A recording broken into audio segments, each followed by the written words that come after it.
Ah, okay. There we go. There we go. Hopefully now people can show up. Like, fucking internet. Anyway, I'm just gonna sit here and wait, see if everyone shows up.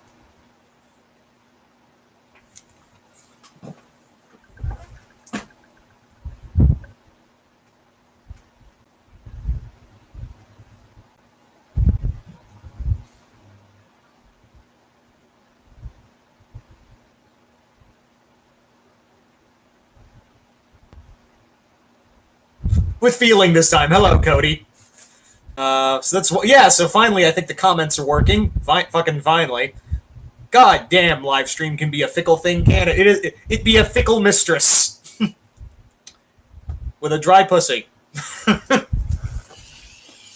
Anyway, hey Teva. So we got about 2 people. I'm gonna wait a little bit.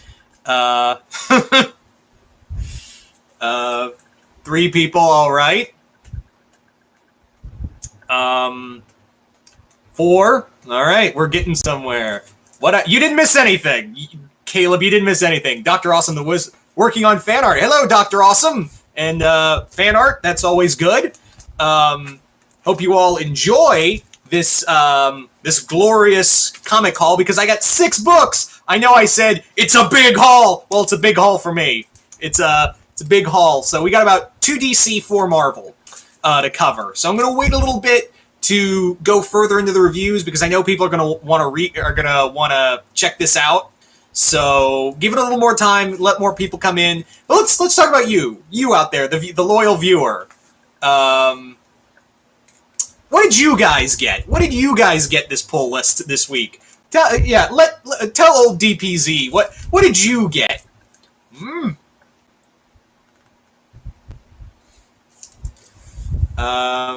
Yeah. Let us know in the comments below. What did you get this haul? Star Trek versus Transformers, that's good. I'm actually waiting for trade to get that. Because I feel like that'd read better in trade. Hello, Thomas Agar. Whole lot of nothing because I'm broke as a joke. I believe it, Cody. I believe it. Nothing better than having a friend that can deal with self-deprecating humor. That's why I keep Cody around. He's like, as Bugs Bunny would say, he's laughing boy.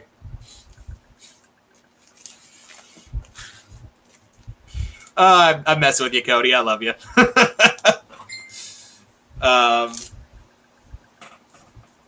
Anyway, what was I gonna say? I knew there was a reason. Yeah, now you know.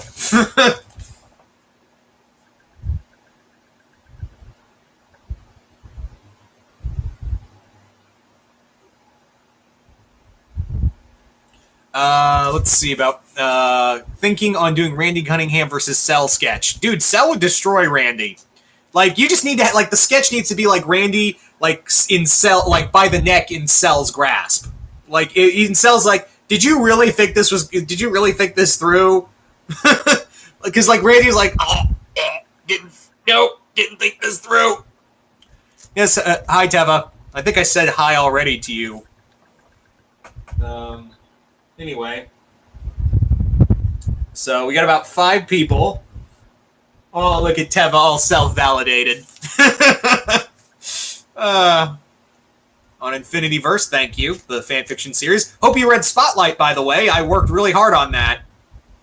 I was busy. I was fucking busy the whole week, so I'm glad I actually got to write Spotlight, the Infinityverse Spotlight series. So yeah, we got about 5 people. Give it a couple more minutes. I'm enjoying talking to you people out here for a couple minutes. Then we'll kick into the reviews because I'm sure you guys want to look at fucking bags and boards. You guys want to check out the comics, and we got about 6. It's 4 Marvel, 2 DC.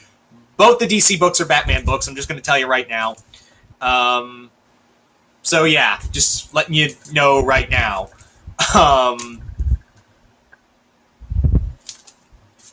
Yeah. So yeah, just sitting here talking to you guys. I like this format. I really do like this format of doing the live stream, doing the hit list, because I really get to talk with you guys. We get to talk about comics. and it's stuff we can just geek out about in the comics. I mean, in the comments. Yeah. So Batman. So let's talk about what I got first and foremost with this week. First off, Black Widow #1. Black Widow #1 by the Soska sisters, who, if you don't know the Soska sisters, they're horror writers who work mainly for Blumhouse, the guys who did a lot of like major horror like Get Out and stuff like that. So I was really curious to see a horror take on Black Widow, and ooh, we gonna have fun with this one. Following that, we have the Batman Who Laughs #2. I got the variant cover. Man, is that thing sexy as hell? Well, sexy in the sense that it's beautiful artwork, but yeah. Is this great or what? Moving on now to Conan #2. Yeah, #2's out, Caleb. Conan the Barbarian #2. This is going to be awesome. I can't wait to talk about this one. Venom #10. Venom #10. Batman #62. Yeah, we got the Frank Miller variant. We got this Frank Miller variant of Dark Knight Returns. Yeah, I picked this up. I was just like, I'll take it. I was in the comic book shop and I was like, well, no one's around. I'll take it. Why not? Why not? And finally, we have Amazing Spider-Man #13. Yeah, the continuation of the Nick Spencer run. So yeah, 6 books. That's the biggest we've had. The most I've had on these episodes have been like 3 books max. So I'm actually glad the haul has kind of been good, because last time I did a live stream, it was only 2 books that I talked about, and now I finally feel like I got a fucking episode. It's Miller no matter what you look at, Caleb. I'm sorry to say. So, I guess first book we'll look at, #1's first, and ladies first. So let's talk about Black Widow #1. Now, Black Widow #1, Black Widow #1 is, for those, let's talk about some reference first. For reference, Black Widow died, it was killed by the fake Captain America in Secret Empire. Fuck that event. And was brought back in Tales of Suspense. But when she came back, a part of her soul was kind of taken out. So now she's kind of left like this, like she feels kind of animalistic, not animalistic, but more like she's grown darker. She's gone back to like her real, like assassin era kind of stuff. So now there's like a void in her. So this is where, yeah, it's funny you mention that, Teva, because there's a lot of Wolverine influence in here in this book, and I'll get to that in a minute. Basically, what's going on in this book is that it starts on New Year's Eve, and she's teaming up with Captain America, the real one, to find another fake Captain America who's bashing, who's basically like saying all this very fascist and anti-American things to get the public to go on his side. And meanwhile, when Captain America strolls in, like he's in Times Square and he's walking past all these people are shouting at him like, "Not my captain," or "fascist," and stuff like that. And it still gets to him. Like, he doesn't admit it, but he's still hurt by that, by what happened in Secret Empire. Thanks again, Secret Empire. So yeah, this was this pretty much it's like two different stories put together. The first half is Natasha and Cap finding this fake Cap and stopping him from detonating this bomb that's going to drive people insane in Times Square. They take care of it. The second half of this book is essentially Natasha more or less going off the grid. She fakes, everyone still thinks she's dead. Everyone still thinks she's dead except Steve and possibly Nick Fury. The ultimate Nick Fury. Those are the only ones that probably know she's still alive. But the big thing is she goes to the one place where you could hide in plain sight. Like, she goes to the one place you could hide in plain sight. Let me ask you, where is one place in the Marvel Universe where a killer would feel really at home? Like, come on. Just out of curiosity. Where do you think a killer in the Marvel Universe would go to feel, like, really unhinged? Yeah. Yep, Omnitron got it. She goes to Mandrapore. She's back in. She is in Mandrapore now, and not only that, her new identity is a female version of Patch. Remember the persona of Wolverine had when he as Patch. Remember she even has the eye patch and everything, and she teams and she's actually working with Tiger, who is like the female, like the ruler of the slums in the crime syndicates of Mandrapore. So she's there, and now she's killing people. Like, you see her flat out murdering people when she gets there. And Tiger asks her to join up with her to help find this dark web group called the Dark Restraints. Excuse me, if I remember let's remember the real name. Zilla, be fucking professional here. No Restraints Play. No Restraints Play is basically this dark web thing in Mandrapore where these rich assholes get together and essentially kidnap little girls and rape them and murder them for people to watch on the internet. So Tiger wants to put a stop to that and turn Black Widow on these people. So yeah, this goes dark real quick. What can you expect from this from writers from Blumhouse? So the Soska sisters, I really am I'm liking where this is going. This is not for kids. This is Natasha Unhinged. This almost feels like a Max book, really. Like, if it wasn't for the Captain America stuff in the first half of this book, you almost call this like a Max book, really. Like Black Widow Max. And I feel like that's what their ideal was initially. But then they're like, you know what? Let's just do a 616. Let's just do a regular book. Which I feel like maybe that might unhinge them. But I'm surprised Marvel didn't go, no, this is a Max book.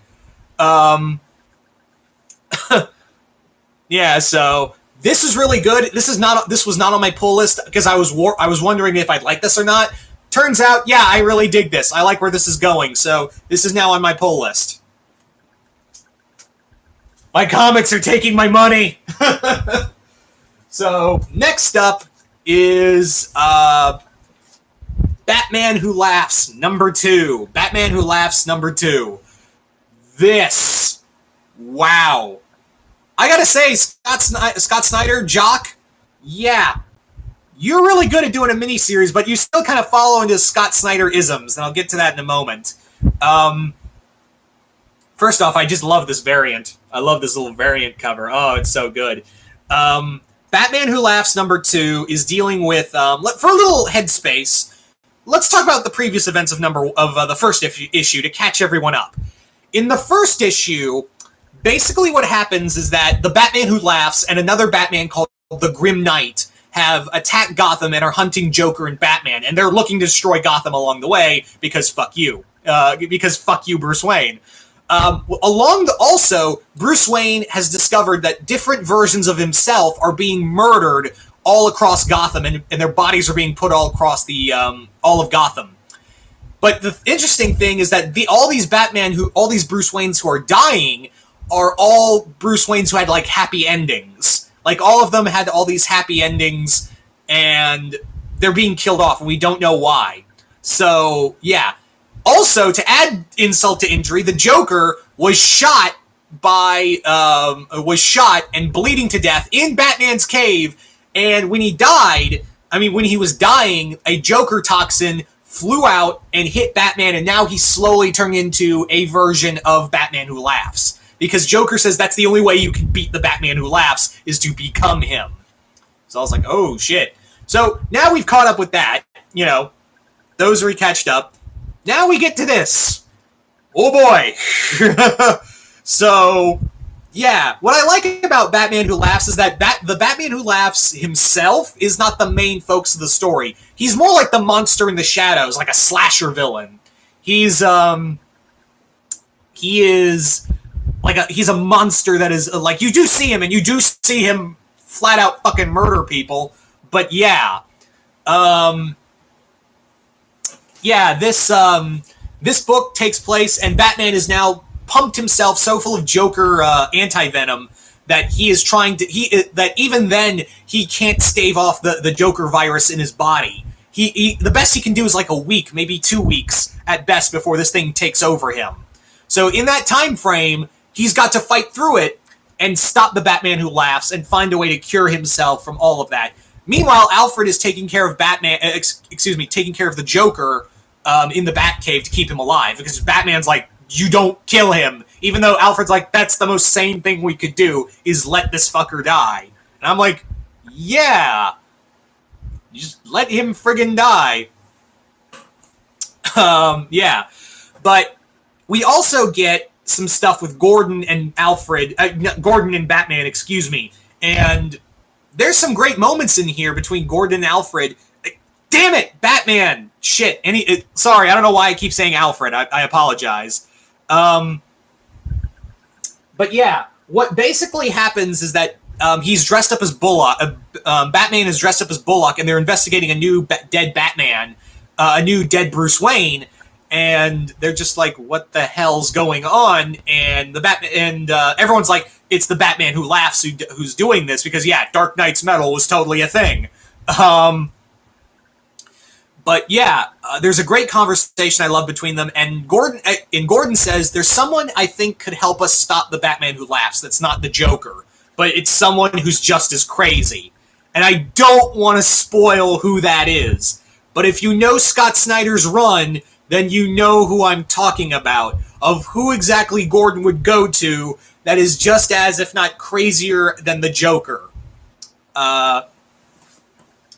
So that's all I'm going to say on that. Also, we get a little bit more on the Grim Knight, who turns out to be Punisher Batman. He's basically a version of Batman who, after Joe Chill murdered his parents, he accidentally dropped the gun, Bruce took it and shot Joe Chill, and became like a Punisher Batman, but on a more terrifying scale. Like, even the Batman Who Laughs says, yeah, this dude has bullets within his bullets. His bullets have bullets. That's how good. It's not Harley. Yeah. Oh, I think Cody understood of who that is, of who I'm talking about. But yeah, it's basically, yeah, this version of Batman not only like built sophisticated weapons to kill people, but also like he made Wayne Tech into a weaponized facility. Like, he could take control of your minivan, drive you off the cliff, and no one would know. Yeah. You missed a couple. You're not too far in, Marion. But yeah, that's the scary thing about this Grim Knight. What I also like is that there's this great conversation between the Batman Who Laughs and Batman. Here, let me share some of this dialogue with you. It hurts, I know. Just like the night they died. Oh, I remember that too. Our father's hand, right here. The taser disrupts sound waves too. Protocol can't hear you. See, all these versions of Batman of us I'm bringing here to use, they're happier than you, Bruce. They're at peace. Because they affect change. Out of every version of us across the universe, you're the most miserable and least accomplished. You don't understand why yet, but you will. See, to us, you're the nightmare Batman, the bad joke. Worse than that, you're the old man's hand over the child's heart, weak, soft, protecting nothing. Yeah, that got real quick. And yeah, Travis got it right there. Travis, yeah, it's totally that character, so it's probably spoiled, but yeah, I'm not going to say it for those who are just joining in or whatever. But yeah, that guy shows up at the end, and now I'm like, oh boy, it's about to get fucking real. Because when that dude shows up, you got Joker, you got that guy, and you've got the Batman Who Laughs, and the Grim Knight. Ooh, this is about to get interesting. But here's my thing, and this is a thing Scott Snyder does at nauseum with his Batman books especially. He has to do that whole, oh my god, the ending! He has to do like, oh my god, what? He does that at nauseum, and it's exhausting. It's really, I'm so done with that. Like, it was a cool reveal, don't get me wrong, it was a cool reveal. But at the same time, I'm like, yeah, you've done this, like, multiple times. Ease up, dude. Ease up. So, as I've said before, I'm not the biggest fan of the Scott Snyder Batman run. I do like Court of Owls and I do like Black Mirror, but everything else was just kind of meh to me for me. But I think as long as Scott Snyder is like on a small, concise scale, it's a lot better. And this has been really good too. So I'm really excited to see where the rest of this miniseries goes. Anyway, so there you go. Batman Who Laughs. Good stuff. So now, let me get this back in the bag and board. Now we move on to Conan the Barbarian, number 2. Why did I put the thumbs up? Fucking A. Yeah, so Conan the Barbarian, number 2. It's interesting to note that this comic doesn't follow the events of the first issue, which if you've not read yet, something big happened there, and now this feels more like a one and done, but there is little tidbits of what's going on in the first issue. This issue deals with Conan in the past, because the first story is dealing with the future. So this first issue is Conan essentially in the a past story of Conan, and essentially what is going on is that he is hunting this race of tribal warriors called the Pitiks. I think that's how you pronounce them. And what's going on is that Conan is hunting and slaughtering them, but also he's fighting these things called the ghost snakes. These giant, flesh-eating, pack-hunting snakes. Yeah. Here, let me show you real quick what these things look like. Yeah. There you go. So yeah, Conan is hunting this tribe, and he's hunting. This issue can be summed up as Dances with Wolves, Conan style. That's kind of what we're looking at right now. But it's not to say it's a bad thing. This comic still has so much blood in it, so much gore. And Conan is very much posed with this question of, you want to go back to Hyboria, but you're a barbarian like us. You deserve to be out here with us, because the moment they don't need you, they will enslave you and murder you. So I like where this is going. It also deals with the whole thing of this demon Rizel at the end. But yeah, it was kind of odd that we backtracked to a story in the past. But I'm liking where this is going. I'm liking this whole where the Conan in the past and where the Conan in the future and where that's all coming together, essentially. So that's what I'm looking forward to in this issue. The artwork's still really great. It's nice to see Conan fight some monsters.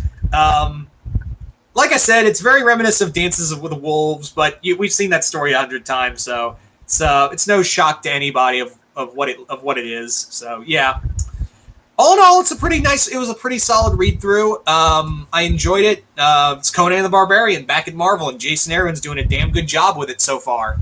So yeah, still good stuff. If you enjoy Conan the Barbarian, don't worry, Marvel has made sure that it still feels like Conan the Barbarian. It's not watered down. Nothing's changed. In fact, there's still parental advisory to this book. Like, this is still bloody and gory as you thought it would be. So I'm digging this so far. I'm digging Conan the Barbarian.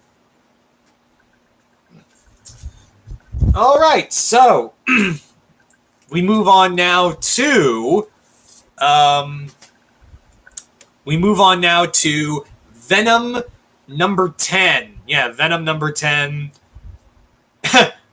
Yeah, that's true, Cody. That is true. So Venom number 10 by Donny Cates and Ryan Stegman on artwork. We're continuing the story of Eddie Brock. His symbiote is no longer attached to him. It's become like a pit bull-like thing, and it's still brain dead. And Brock has now met his younger half-brother, Dylan. And there's no real action to this, but there's some great storytelling in here. There is some just excellent storytelling of Eddie and Dylan together in this story. They're basically at a diner, and they're eating, and they're having this conversation because, yeah, in the last issue, Dylan said, I want you to help me kill our dad. And Eddie was like, what the fuck? So, yeah. Don't worry, this is the 10th issue now, Teva. So yeah, the whole thing of this is that Eddie is basically telling Dylan what happened and the whole thing, because it turns out, yeah, Dylan's a huge fan of Venom. Like, he thinks Venom is the coolest thing, and to find out not only is he has an older half brother, but his older half brother is the being he idolizes. So he thinks this is the coolest thing ever, and Eddie's like, no, it's not. And Dylan asks him, this, weren't you all about like, oh, protect the innocents and all that? Like, Venom protects the innocents. And Eddie goes, you want to know why that's a thing? Here, I'll tell you the story and why, our dad hates me.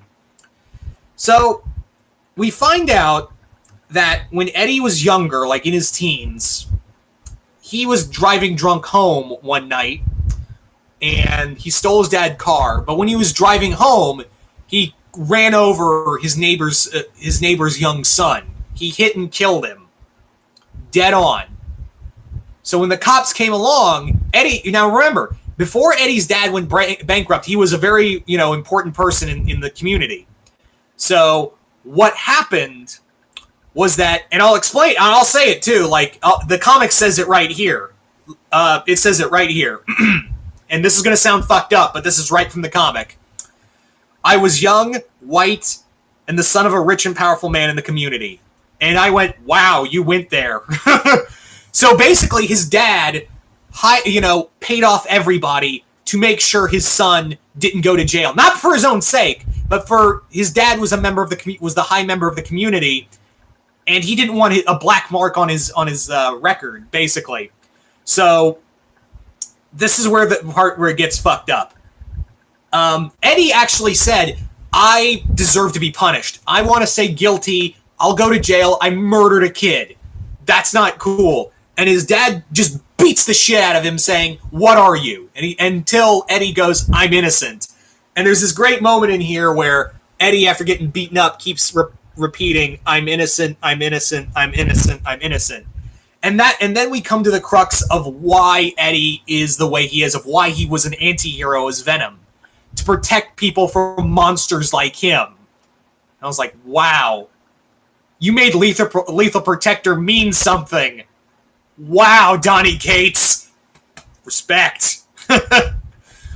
Wow.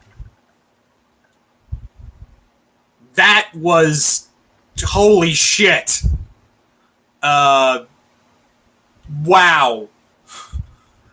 So, it gets worse because guess what's come back for Eddie? His cancer. So his cancer's come back, and also he still can't believe that no one remembers his older sister, his sister Mary.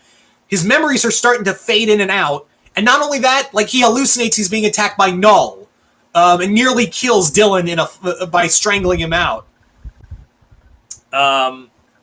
But his cancer catches up with him. He passes out and wakes up in a hospital, and now he's in the clutches of the worst person you can imagine getting a hold of you. We don't know if Null is dead, Teva. Yeah. The person who gets him, yeah, that's an alternate version of Reed Richards.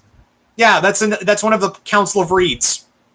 Council of Assholes.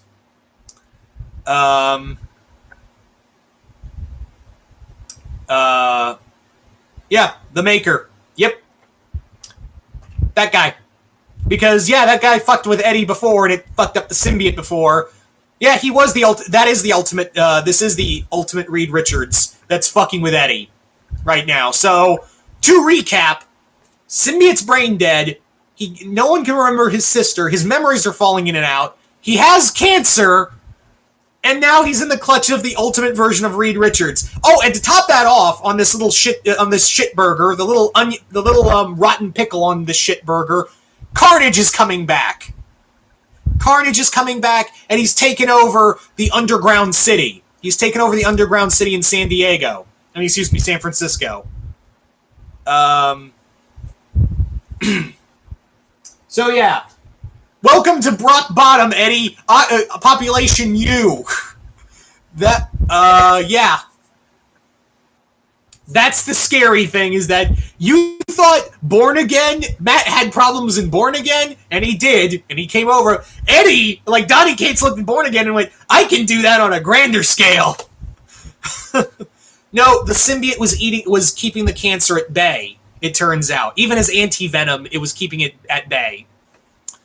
Um, yeah, so, oh boy, he's in for some, it's going to be a bad time for Eddie Brock.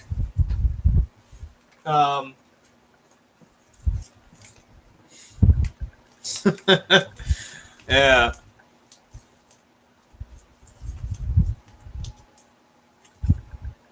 Brock bottom. That's good. It came back. Like, that's the thing about cancer. It can come back. Speaking from experience in my family, it can come back. Just letting you know, you're never free from that most of the time. I really hate the Maker. Well, sorry, but he's now fucking with Eddie. So, let's move on now to, let's go back to DC. And now we move on to Batman number 62. Yeah, Batman number 62. No, this is not like a Dark Knight Returns issue. This issue is actually about Professor Pig. Yep. Tom King writing Professor Pig. Just, just think about that for a moment. Tom King with Professor Pig. You got it in your head? Is it good? Is it secured in your mind? Yeah. Let's get talking with this issue. So the story, there's not a lot of dialogue. In fact, there's only like 3 panels of dialogue. 4 panels of dialogue. The whole point of this is how Batman sees the world and how Batman mentally registers fighting an opponent. He wakes up in a slaughterhouse tied up by Pig.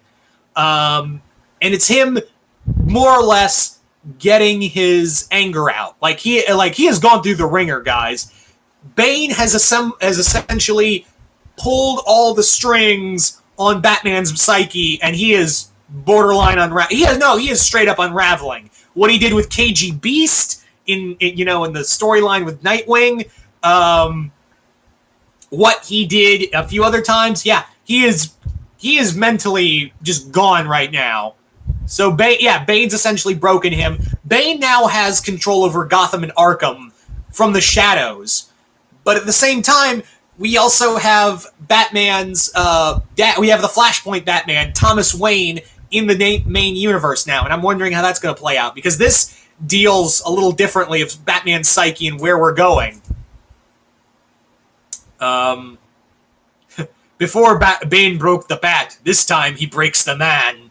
Yeah, he punched out Gordon. They even address that I punched out Gordon. I'm gone. Batman is really freaked out by himself. He's like scared out of his mind of what's going on with himself. But at the same time, he doesn't care. He is completely mentally out there that it's fucking with him on a whole other level. I haven't explained it yet. But yeah. I really don't want to spoil this comic. I really do not want to spoil this comic. This was really good. This really gets into Batman's head of where he is now mentally. And the ending made me go, that was depressing. Like, that was so, I needed to, goddamn Tom King. You know how to, you are an emotional anglerfish. That is what you are. Tom King is an emotional anglerfish. He, dangles fun adventure stories in front of your face, and then he opens the jaws of misery and woe and gets you. Yeah, Tom King, the emotional anglerfish. That needs to be a meme. It needs to be like a picture. So, final book of the day. Amazing Spider-Man number 13. Nick Spencer, Ryan Otley. Almost said John Ostrander. That's a totally different thing. Get with the fucking pictures, Zilla. So, this comic deals with, for those who've forgotten the past 2 issues, what's going on is that, yeah, appropriate giving the Far From Home trailer, but what's basically going on with this issue is that, for this 3-part story arc, recently, for those who don't know, in Spider-Man, J. Jonah Jameson now knows that Peter Parker is Spider-Man. He now knows his identity and wants to praise Spider-Man. He wants to, like, praise Spider-Man for all the good he's done. And what happens is that the Kingpin, who's now mayor, wants to smear Spider-Man and Jameson's name by holding a dinner for them, and Spider-Man's not cool with that. But however, along the way, they get captured by Arcade and get attacked by Scorpion, the Human Flies, Spider Slayers, even the Big Man. And when I say Big Man, they put emphasis on Big Man. Also, the Enforcers are there too. Yeah. I guess they're running incoherently or something.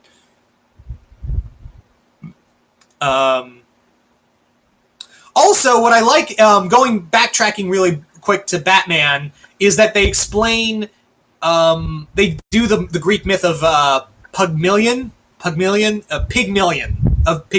can't pronounce that name, but it's this Greek myth of this guy who sculpted clay of this perfect woman and brought it to life through a kiss, and they lived happily ever after. And Batman's like, fuck you, asshole, because he's remembering that myth and how much happiness he got ripped away from it, and now he's just beating the shit out of him. Yeah. So this is the end of, going back to this is the end of the, thank you, I just can't pronounce the fucking name, but thank you, Omnitron. But yeah, going back to this, Spider-Man and Jameson have been captured by Arcade, and now they're being attacked by, like, a Sentinel-sized big man. And what happens is that we find out who this big man is. It is Frederick Foswell's son. Now, if you don't know who Frederick Foswell is, Frederick Foswell was a reporter for J. Jonah Jameson who essentially came very close to figuring out Peter Parker was Spider-Man. And he actually was the original big man. He was the original big man and got addicted to power via Criminal Empire. But however, he got better, and Jameson gave him his old job back, but he relapsed to being the big man again. But however, he saved Jameson and redeemed himself by sacrificing his life to save Jonah. Then his daughter became the next big man. She got killed. Now it's his son. And they actually, yeah, Foswell went rogue. Yeah, he is dead. But now Frederick Foswell Jr. is trying to kill Spider-Man because he's convinced, thanks to Jameson, I think Spider-Man's brainwashed you. Help me kill him, and he will break his hold, and you can and my father will be redeemed. And Jameson and this is such a great. This whole story's been so great to J. Jonah Jameson. For those who are unaware, Jameson is my second favorite Spider-Man supporting character, right behind Mary Jane. But this was this almost brought a tear to my eye of how much Jameson has changed. Only the wife's left, Teva. That's the only Foswell left. But yeah, getting back on point. What essentially happens is that this issue almost brought a tear to my eye because Jameson goes, no, it wasn't Spider-Man who drove your dad insane. It was me. I pushed him hard. I pushed him so hard, and I knew he wasn't stable, but I kept pushing him to spit out all these lies about Spider-Man, and I kept it. I kept on it. I kept it in, I'm the reason why he became the big man again. And I'm never going to stop blaming myself for not only that, but your father dying in my arms. Wow. So at the end of it, Jameson and Spider-Man help Foswell's son get they want to help him get mental help because it's very obvious he's not stable himself. So that's what happens. Meanwhile, so after that, he goes right to Kingpin because of this dinner in his honor, and he basically says, "You can suck a fat one, Fisk. I'm out." So that's Jameson, and he's still cool with Spider-Man, and he actually says, "I am for everything I did. I am so sorry, and there's going to be part of me that's never going to accept that I did this damage to you, Parker." So yeah, yeah, this was a good Jameson story. And by the end of it, I guess I'll spoil this ending. Because this is what's building into a major Spider-Man story around coming down the line. So we get back to Scorpion, and Arcade says, "I ain't paying you because I didn't get paid." So Scorpion is, what the fuck? Gargan's like, "Come on, dude. You owe me, dude." But, however, he gets captured by Taskmaster and Black Ant, who is the evil Ant-Man. So yeah, Black Ant and Taskmaster capture him, and now he's locked up alongside Vulture, Tarantula, the Cobra, and Stegron. You guys remember Stegron? Yeah. Well, technically, Teva, it's Eric O'Grady, his life model decoy, in a way, because that Eric O'Grady died in Secret Avengers, and this is like his evil robot version. So yeah. For those who are no, it is not New Sinister Six. They're being hunted. They're being hunted by Kraven. Yeah. For those who are unaware, Mick Spencer is building to a Spider-Man story called Spider-Man Hunted, which is a big story where Kraven is going to hunt not only Spider-Man and the other members of the Spider-Man family, but he's also going after other Marvel superhero and heroes and villains. Wolverine, Captain America. He's going after all these guys he's locked up. Yeah, he's hunting everybody. Kraven has gotten now so badass that he now has Taskmaster working for him. You know, the guy who can take on the entire Avengers by himself. That motherfucker's working for Kraven now. Yeah, his own version. He's actually like, it's kind of weird. Kraven is becoming Spider-Man's. What it looks like to me is that Nick Spencer is doing with Kraven what what Tom King is currently doing with Bane in the Batman series. Yeah. That storyline comes out in March. I think it starts in issue 17 of Amazing Spider-Man.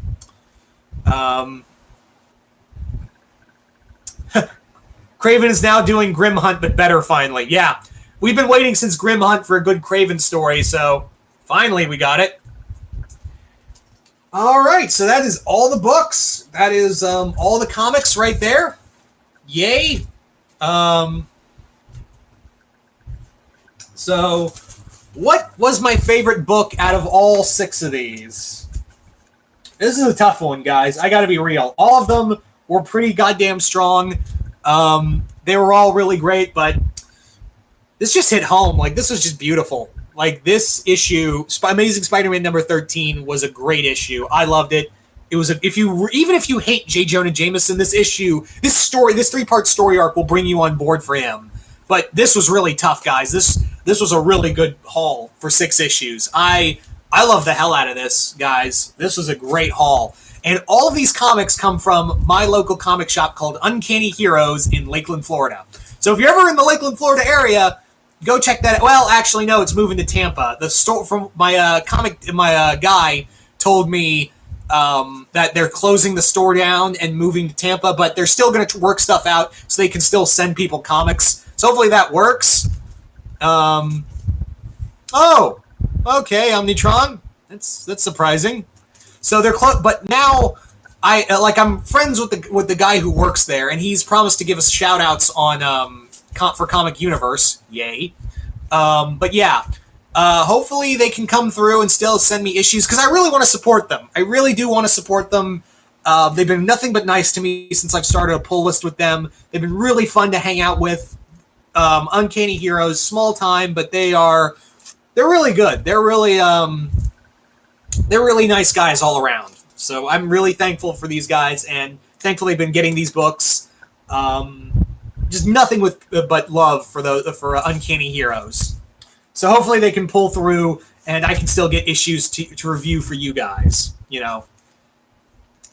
So yeah, if you're ever in that area, just go check. Well, it's closing down on January 30th. So if you're ever in the Tampa area, if you're ever in like Tampa, go check out Uncanny Heroes. Yeah. So. All right. So that's all the issues. Yeah.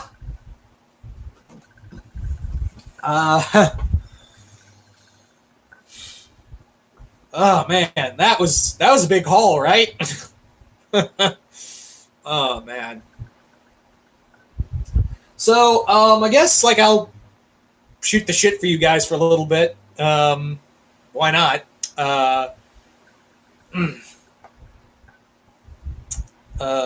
Bigger than last time, right? Yeah, I'm actually glad I got 6 books. Like, that's actually, like, it's worth time now, you know? Um, so you guys got any questions for me about regarding those issues, or what?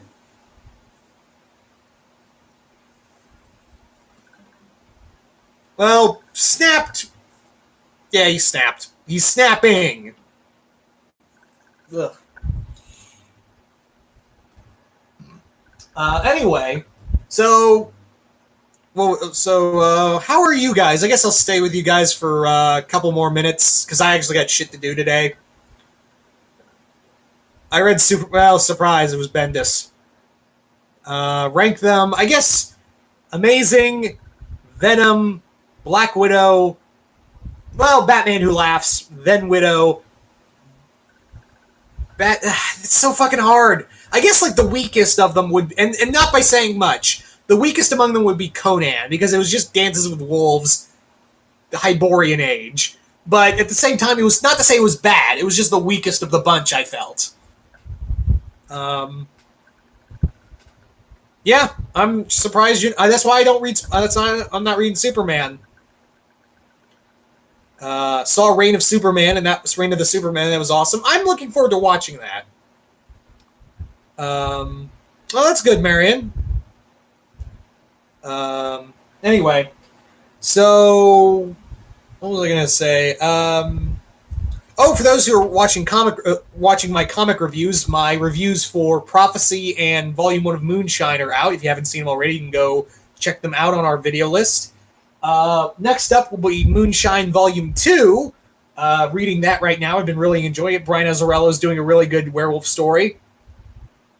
What do I think of Arkham Knight being canon? I hope they can pull it off. Like, I'm hoping like it's something like it's a story worth a damn. That's what I'm hoping for.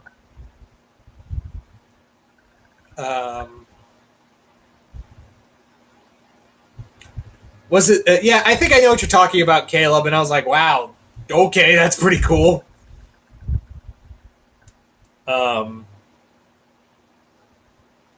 What version of the TMNT of the fanfiction your fanfiction Infinity Verse Turtles are based off of? Well, see, here's the thing. Our main universe is 2012 Turtles. That's the one we always used in our fanfiction series for Infinity Verse. But we did bring in 2000 a version of the Utrom Shredder because we figured IDW's doing it. Why not we do it? So we are using because Shredder. This is we're doing this taking place after Shredder's death and Splinter's death. So this is roughly in the timeline of Tales of TMNT or after that show. So yeah, we're now have Utrom Shredder in this universe, our version at least.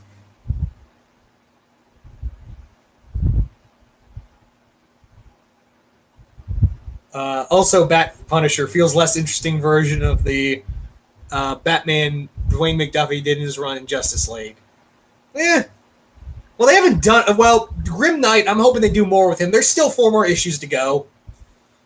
How do you feel? A question about Reign of the Superman movie because I haven't seen it yet. I have not seen the movie yet. Yeah. I don't think we will. If we do, it would be like we are thinking about doing an adaptation of the Jonathan Hickman Secret Wars. So if we do it anywhere, it'd probably be in like one of the battle zones.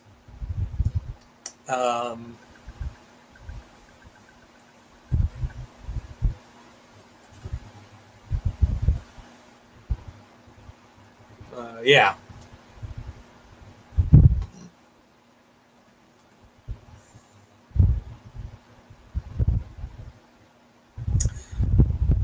But yeah, I've not seen Reign of the Superman. I know C-Dubs has, and you guys, if you want to, you can go check out that review because every view helps us. So please do us a favor and go check out like and share that video with all your friends. I have not seen it. That's why I didn't watch it because I was afraid C-Dubs was going to spoil it for me. So yeah, I didn't watch because I didn't want to be spoiled. I mean, to be fair though, I mean I already know how it ends because I've read the comic it's based off of. I do think it'll be restored, but I think it's going to be when it gets restored, I have this feeling that when it goes back to Eddie Brock, when the symbiote gets fully restored and it rebonds with Eddie, it's not going to be pretty. Like, he's going to definitely put the lethal back in Lethal Protector, if at all we have the Protector part. I like to keep that a secret, like, of what story I'm most excited about writing, because we've built out 18 story arcs, and that's not counting little spin-offs and the Infinityverse Spotlight storylines. Yeah, the Wall of Pops is going to consume in that wall one day. It's nearly done. It's nearly done, guys. Like, it's nearly done consuming. In fact, my good friend our good friend Chris, Mount Vernon Kid, is actually sending me 6 new pops. He found 6 new pops for me to have on here. Yeah. So, yeah. Those 6 pops, I'll tell you right now. It's Dipper, Mabel, Michael Myers, Sailor Saturn, I'm forgetting now. Oh, yeah, All Might. I got All Might. Yeah, like muscular All Might. And there was another one. Dipper, Mabel. Yeah, Dipper, Mabel, Michael, All Might, Sailor Saturn.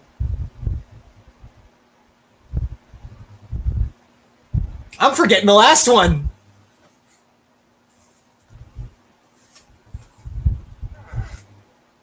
Hang on, let me look it up, because now I'm forgetting it, and it's driving me nuts.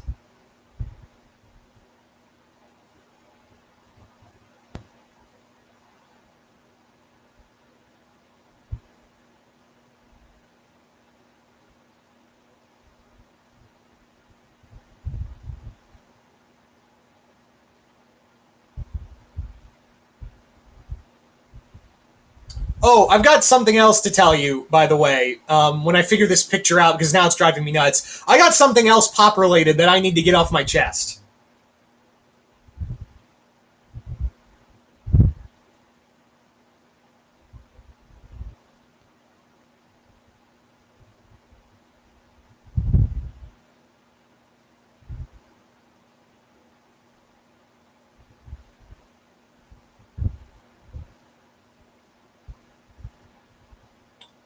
Yes, it was. It was Goliath. Yeah, Goliath from Gargoyles. I see no pops on your chest.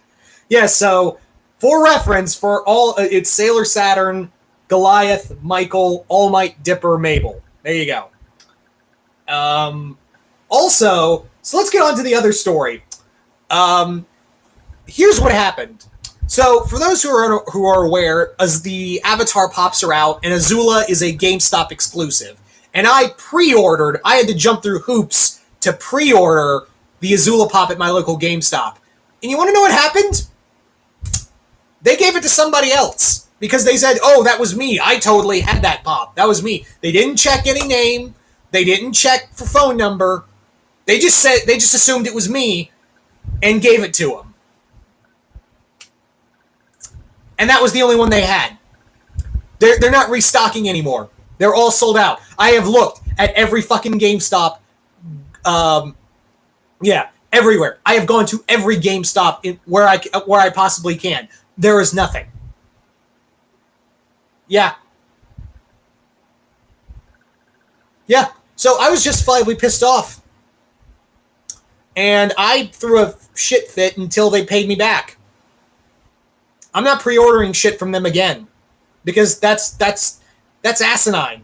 That is straight up theft, you know.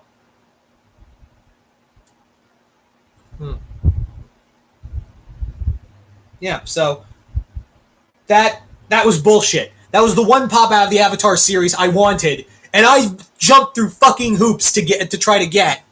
So, yeah, I was not happy about that. I'm happy, Chris is sending me all that, and he promised to try to see if he could find it for me, but I doubt it. And now I'm not going to be able to find the Lord Dracon pop either, because that's a GameStop, and they ain't going to fucking sell it. If they do, it's already fucking gone. Yeah, same with the Super Saiyan 2 Gohan. That's gone too. Ugh. At least I got my money back for all that's fucking worth. But like I said, Chris came through and got me 6 other pops, 6 that I could not find fucking anywhere. So I'm happy about that. Oh yeah, Halloween 2018 came out yesterday on DVD. I need to rewatch that because that was a really good movie. So I was pissed off about that.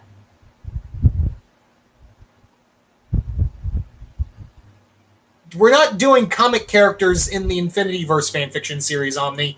Yeah, I've said this multiple times. There's no comic book characters that's going to be in here. The only one that's close to that is the Turtles, and that's, like, still kind of okay. Yeah, there is no comic characters. No Marvel, no DC. No. That's not part of the Infinity. Now, storylines, the whole point is that we're adapting storylines from comics with cartoon characters and changing some stuff here and there. So, yeah.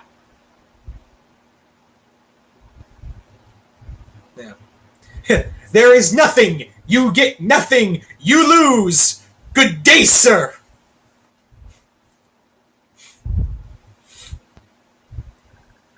Yeah, idiocy of 17-year-old John Kent.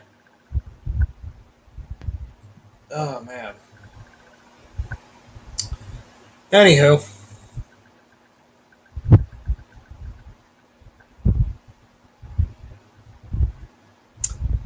We're probably not going to use SWAT Cats, not because we don't want to, it's because Jason's never seen SWAT Cats, and we're only going by shows we've seen before.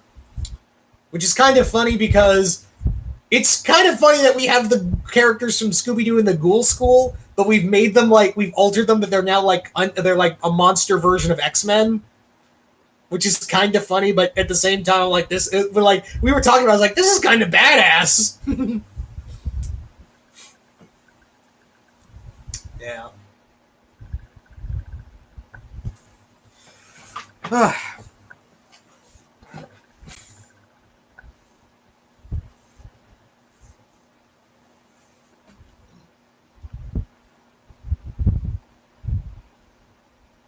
Yeah, I did see that crossover. That came out of nowhere, didn't it? That Ghoul School KO crossover? Like, there was no announcement, just like, hey, there they are. And I was like, what the shit?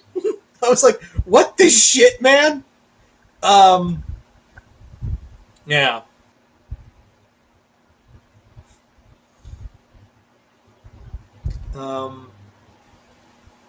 Yeah, we were just talking about that. Like, it was also like, yeah, this also means Scooby and Shaggy are canoning at OKKO. Yep, and Scrappy, too. Unfortunately. I don't know if they've appeared in the Scooby-Doo Apocalypse. They should. Like, that'd be perfect. Like, I'm waiting for them to reappear. Like, having them in and it was actually the original voice actresses, too. Well, except for Winnie and Tanis, because those actresses had grown up. And it's funny because they actually had the voice actresses for Bubbles and Buttercup from the new show voicing Tanis and Winnie. Yes, I am excited for My Hero Academia Season 4.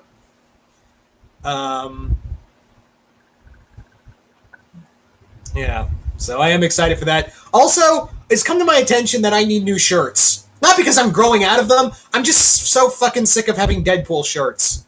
That's all I have. And what other shirts that are not Deadpool are like worn out black t-shirts that are like skater shirts. And I was like, I'm so fucking sick of this. And for some reason people think Deadpool is my favorite superhero. It's not, despite, I know, my name is Deadpoolzilla on YouTube. I know that. But it was like, it was a spur of the moment. It sounded cool in my head and it sticks and I don't mind having the name. But like, I just don't want Deadpool shirts anymore. Like, I'm fine with what I got. So, yeah. I'm going to go look, like, if I'm going to go to Spencer's or Hot Topic and just buy a shit ton of, like, anime and TV shirts. I was this close today buying an Ice Nine Kills t-shirt. It was the Ice Nine Kills Silver Scream t-shirt. I was like, holy shit, I am getting that. But the problem was they didn't have my size. Isn't that just a motherfucker? Like, isn't that just, like, you find a shirt you want and you're going to bet all to get, and they don't have your size. Fucking typical, am I right?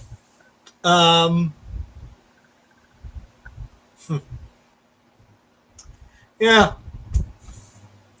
So, yep, that was a bummer.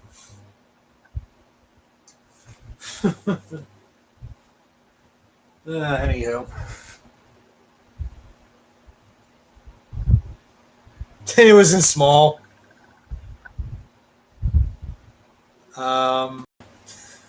Yeah. So, what can you do? Am I right? What can you do?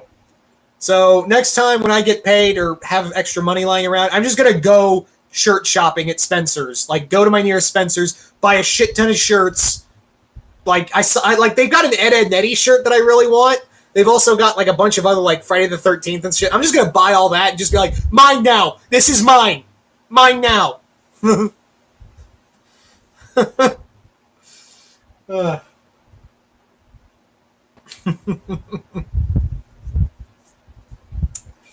Oh man.